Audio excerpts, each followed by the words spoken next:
podcast. Yes. Good stuff is happening here. Thank you guys for sticking with us. We have a really exciting episode for you today, I think, at least. There's still a lot going on, as there always is. We're going to focus on Russia and China, their position in the world, everything that comes along with that. Then we're going to talk a lot about the Murdochs and the succession of Lachlan Murdoch. Interesting choice of words by me.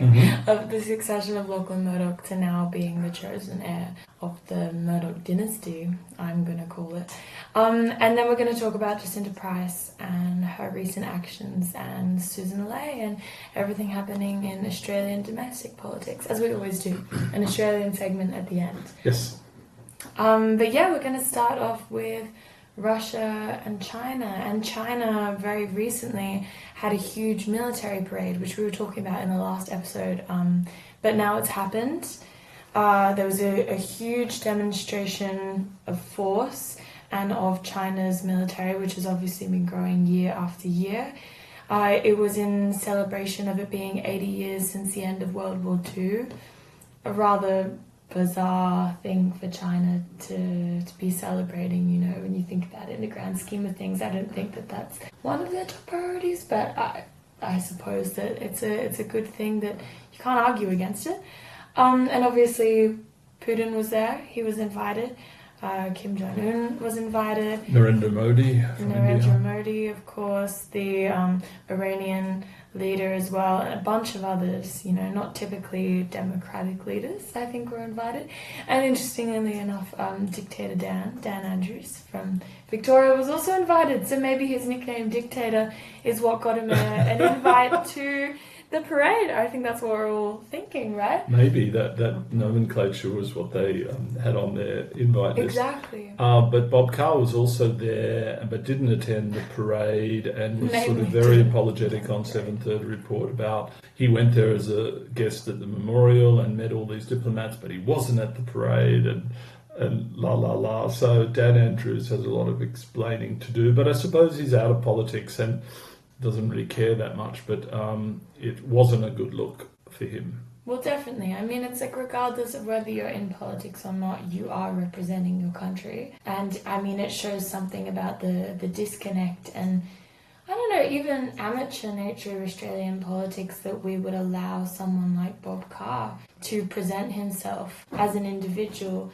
at such a celebration. When he was a former foreign minister, it sends a statement about Australian commitment to the Chinese relationship. So the whole gathering, this is China filling the void that's been caused by the US to become, a leader of the world and cementing these defense ties with Russia and North Korea, and increasingly trade ties with India because, of course, huge tariffs have been put on India, quite rightly in a way, I think, because tariffs on their use of Russian oil. But the Indians have rebelled against that US action and now sidling up to China and others.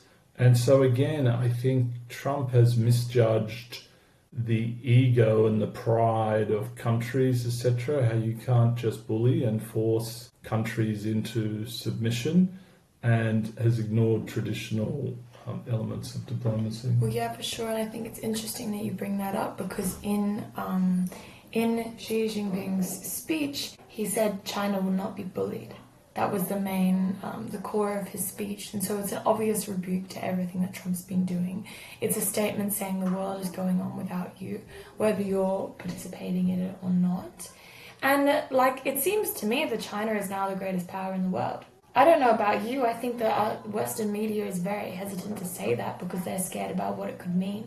But they seem the strongest from my point of view. If you hear any screaming in the background, that is our lovely family, because this is a family-run podcast. And, from time to time we have some interference. But, it's part of the show, so enjoy it. Laugh along. Yes, so China is doing economically very well and militarily building the greatest military on earth, not quite up to US standards yet, but in another few years, the worrying thing is they will be up to that standard. And then watch out Taiwan, I think, because clearly China has a strategic plan to reunify Definitely, and I think at this point the only thing that would make China pause is if India or if Russia threatened them in some way or set about defining new borders themselves. But if they're working together with India and Russia and they're respecting each other's sphere of influence, maybe they have free reign to go do whatever they want and they're not going to interfere in each other's invasions or I think the end game of actions. Ukraine will determine what happens in Taiwan, right? Whether Western Europe is able to rally their forces together with some assistance from the US and defeat Russia or get to a point where there's some sort of peace that could help the situation in Taiwan. But if Russia just has its way in Ukraine, I fear for Taiwan. It's interesting you mentioned that as well, because I've heard that the PLA, the People's Liberation Army, the Chinese army, of course, that they learn from wars that are happening around the world, right? They take that precious time that they are not participating in those wars and they monitor them. They see how the wars plays out. They see the different strategies that are being used and they see the types of weapons that are being used. And obviously there's been huge advances in drone warfare in recent years and they've been used a great deal in Ukraine, etc. So I think that China has taken that and developed, ridiculously powerful drones, and that's what has been seen in this military parade. A ton of drones, a ton of military.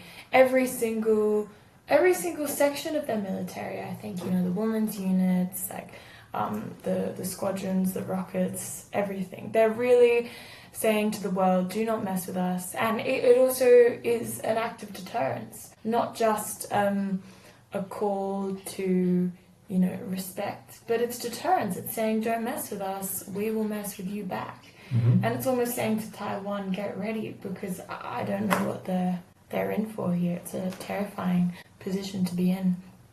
Yeah. And on that point, we're still waiting on all the Australia-US relations in terms of AUKUS, etc. That's all gone sort of quiet at the moment, and that'll be interesting where that comes up, because that element of the US saying, well, Australia, you have to commit to provide the nuclear submarines should we provide them to you in case of China attacking Taiwan, and Australia's not ready to do that because, of course, that gives sovereignty of our defence forces over to the US, which would be a radical and a bit crazy move, I think. No, it would be incredibly radical. That's completely denying our own sovereignty. That would be a terrible move. And I mean, it's interesting how you talk about America as well, and the fact that they are so preoccupied with their own domestic agenda at the moment, with immigration and everything else, and the fact that they're dealing with AUKUS, etc. But then they're missing what's right in front of them, this huge military parade saying to them that you are not the great power anymore. They're too focused on everything else that's going on when the bullseye is right in front of their eyes, but they can't seem to see it. So, yeah, on that note, let's move on to... There was one more thing we were going to mention, actually, about this group of people.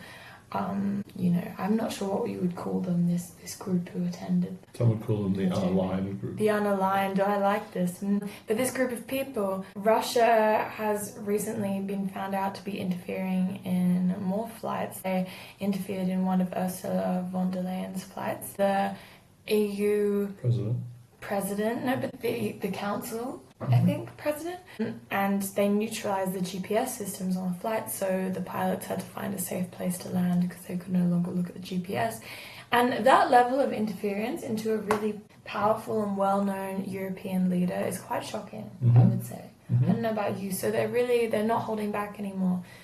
No, they're not holding back, and Europe shouldn't hold back either. So I'm hopeful that something will happen on the European/US front in terms of really fully arming Ukraine and investing with troops on the ground. Definitely, and it's interesting as well, the correlations between Russia and China, because the Finnish foreign secretary was visiting Australia last week, I think, and he was saying, we're in a very similar position. Australia, it's all well and good that we're trading with China, but I think we need to become a bit more independent. That's what he was saying. Be incredibly aware of how powerful our neighbour is. It's easy to say. They're our biggest trading partner. We sell more to them than anyone else. That's a difficult task to do. Look, I'm not the Finnish foreign secretary of state. I'm just a girl. But yeah, then we're going to go into one of the most land things to happen in the media world recently. Oh, Do you want to start with this? The real-life succession, the Murdoch clan.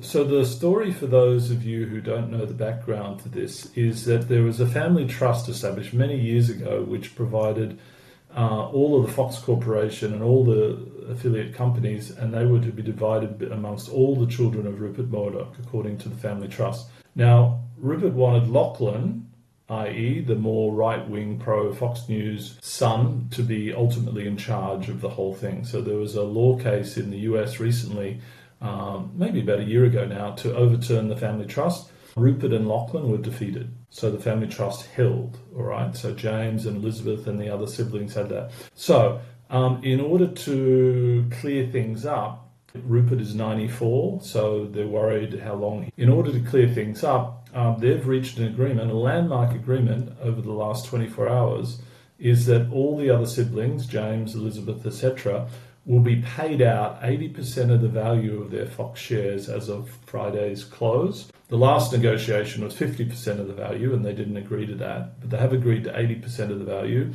So, for example, each of the siblings will get 1 billion US dollars, or 1.7 billion Australian dollars, and they will walk away with that cash and have no longer any involvement in Fox and the Murdoch empire, and Lachlan will be the person in charge of the empire once Rupert passes on. So very significant. Incredibly significant. I find it quite shocking, to be honest, that they would, because I would expect them to already have a lot of money. Yes. They're pretty wealthy. And if they are also progressive, as you were kind of making them out to be, and that Rupert Murdoch assumes they are, because otherwise why would he want them so far away from his empire? Then why would they give up this share in the world's most influential? Because probably they think 1.7 billion Australian, they can start their own empires and do their own good work or whatever they want to do, given that amount of money, right? And yeah, so, that's very true. And also, I'm sure there's underlying respect for their father and love somehow. In a complicated way underneath, and that's his will. And and for their siblings, etc., they probably want to get on better with each other going forward. So it took them 1.1 billion US dollars to do something for their father. I don't know how much love is there at that point. But yeah, for but sure. They're all getting on, and so that amount of money, it's just a crazy amount of money. So you think to yourself, why do I want all this angst in my life about this whole thing? That's true. Why don't I just go on and... I mean, no one wants to deal with their crazy family, right? So this is just a way of getting it out of their hair. And they've been dealing with it for so long. I mean, it's been the subject of an incredibly successful TV show. That's how well renowned this story is. Succession. And it's been in the media for such a long time. I mean, funnily enough, considering they're the ones who own the media, that maybe they just want to go off and retire, live a peaceful life, or start up their own companies. It's a good point, actually. So obviously all of that has happened recently, and it's also had something to do with Trump, because there was the birthday note that Trump wrote to Epstein, which was put out by a Fox News affiliate, one of the organizations owned by the Murdoch empire. And that is a break in Donald Trump and the Murdoch empire's relationship. They've traditionally had quite a good relationship, but now they've put out this birthday note, and Trump has gone back and sued them. I think a ridiculous amount of money, hundreds of millions or even $1 billion in some type of lawsuit. I think as Rupert has got older, he has less patience for Trump and others, right? He might have sidled up to him in the past because he was concerned about the impact, and given Fox News was critical to his election.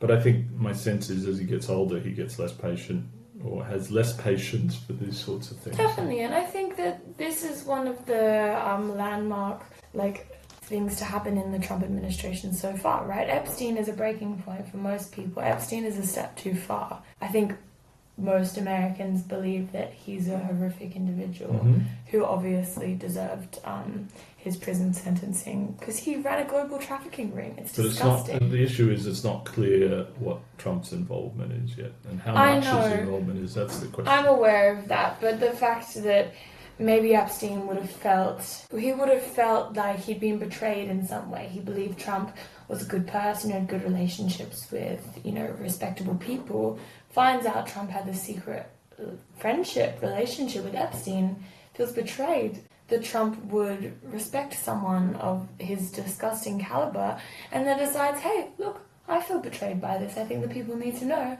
and put it out in the news. Mm-hmm. Regardless of how he really feels about Trump, he's not saying that Trump is a pedophile, although, it kind of has those implications. But he's saying, look, this is happening beneath the surface. I didn't agree with what Epstein does. It's a step too far for me, so the world needs to know. And, I mean, that's respectable in a way, I would think. So fascinating stuff. So, yes, and so clearly Lachlan and Sarah and the family were spending much more time in the US going forward. Yeah, away from their beloved Sydney. But very interesting things happening there. And I mean, I think it has implications that none of us even know about, right? The media controls us, controls everything we read, everything we see. So we'll see what happens with that. And watch this space in terms of James. You never know, some sort of political involvement in the future in the US with that sort of money and involvement. You never know. For sure. Even though it does break the golden rule of the media and politics never becoming intertwined in that sort of way. Because how can you report effectively and non-biased on what's happening in politics if you're one of the media oligarchy yourself? You know, it's really a contradiction there. Shall we turn to Australia? Yeah, let's do that. So the woes of the coalition continue. Jacinta Price, who you may remember was a National senator, and after the election left the Nationals and became a Liberal senator. And she has caused huge controversy this week because her claim was that the Labor Party was favouring Indian migrants because Indian migrants are more likely to vote Labor. And so she made this ridiculous claim.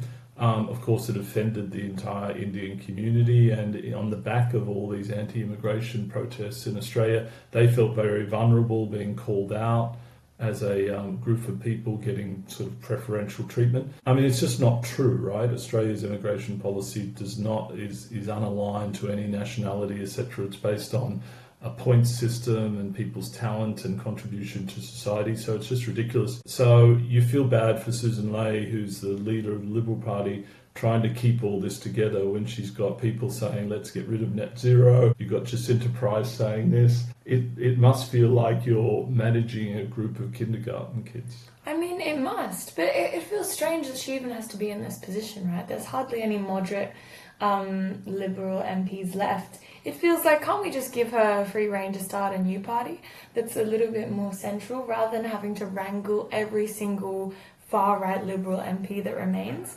Because how the hell can she be dealing with this? Jacinta Price is a far-right superstar, right? She was very key in the Voice referendum. She was the leading voice, right, for the No movement, for the No campaign. And how can you deal with someone like that who shouts out, make Australia great again in the midst of the election cycle? She can't have any control over her. It's almost at the point where Jacinta Price should be running as an independent. She's lost her identity as being part of the Nationals. She's now crossed over to being a Liberal MP. She's not respected as being a Liberal MP either. She's lost her place. So I wonder what will happen in the future with her and with the Liberal Party, and whether Susan Ley will be able to clean up her act. Yeah, it's fascinating. There's no easy answer here, because you could say you should fire her, get someone else to run the seat, but they've got so few seats and so few Senate positions now. Any reduction in that is critical. But the fact is they're going nowhere. They're going backwards in terms of public opinion, because they just seem like this ridiculous, irrelevant infighting. I think Susan Ley's doing a good job so far, right? I mean, in terms of her instinct and her presence, etc. But it's really probably the toughest job in politics in Australia. Yeah, definitely. And I mean, on top of all of that, right, we've heard that the Nationals, that a few of them have gone back on their recognition of net zero. So a lot of them said, hey, we do respect net zero by 2030. But now they've all turned back on it and said, no, actually, we disagree with what we said earlier. Let's keep Let's keep mining coal. Let's keep burning coal. So you're dealing with these two ends of the spectrum. You're dealing with an incredibly weak party in the first place. And look, the problem here is, even if you don't agree with the Liberal Party, it's a really key thing in politics. You need to have two quite powerful parties, because otherwise Labour can just get away with doing whatever it wants. And look, Labour can do good things, but they can also do pretty shitty things sometimes as well. I mean, I think we've been talking about that recently. It's taken them... Yeah, you go. I know the recent example was these home care packages for people still living at home, elderly people. For some reason, they were being delayed, right? 20,000 home care packages and such. They said, oh, we're coming out in November. There was no reason to be delaying this. There's quite a junior minister in the government managing this. And so it's just crazy. And so the crossbench, together with the Liberals, etc., and the Greens, in the Senate, overturned the government for the first time to say, get on with this and deliver these home care packages, which they did immediately. They did that. But again, it's just, I don't understand why they would have just... Yeah, for sure. I don't understand either. I mean, obviously politics is pretty complicated. And all of that's been happening, and then a few coal mines, I think, have been approved around Australia. Right. Look, it's like the Labor Party is not necessarily what it used to be. And I think in a period of time where the Liberal Party can't stand up against it, they could get away with doing whatever they want. And you never want that, regardless of how aligned it is to your own beliefs. And the question for the Liberal Party is they had agreed after the defeat of the last election to do a whole investigation into why they lost and build their new policy. Where is that at? I've heard nothing about that over recent months. It should be being delivered now. Yeah, for sure. But it seems like it's out the window kind of thing because there's all this disagreement. Yeah, definitely. I mean, I think we could talk for hours about how they are a huge disappointment to us in every way, but we might end it here. So thanks so much, guys, for joining us this week. Obviously, we'll be back next week as well. And let us know if you have any thoughts about next week's episode. We've had a few suggestions, so we'll take some of those in mind.